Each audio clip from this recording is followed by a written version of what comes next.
নরম তুলতুলে দুধ চিতই বানাবো, তো সেই জন্য আমি চুলায় একটা বড় ধরনের সসপ্যান বসিয়ে দিয়েছি। আর তার মধ্যে আমি এখন অল্প একটু পানি দিয়ে দিলাম। আর তারপর এখানে আমি 3 লিটার দুধ দিয়ে দিলাম। আর এই পানিটা দিয়েছি যাতে দুধটা নিচে লেগে না যায়। এখন দিয়ে দিলাম 2টা তেজপাতা, 2-3 টুকরা দারচিনি, 2-3টা এলাচ।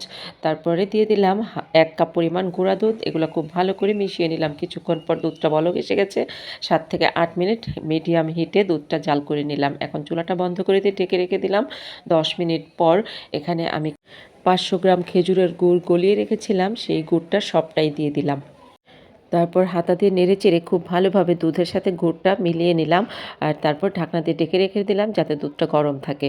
আর তারপর এখানে আমি 2 কাপ চালের পিঠা বানিয়ে নিয়েছিলাম। পিঠাগুলো গরম গরম তুলেই সাথে সাথে গরম দুধের মধ্যে দিয়ে দিলাম। দুধও গরম আর হচ্ছে পিঠাগুলোও গরম। পিঠাগুলো দেওয়ার পর এভাবে চামচ দিয়ে অথবা হাতা দিয়ে দুধের মধ্যে এভাবে ডুবিয়ে দিতে হবে। তারপর ঢেকে রাখতে হবে।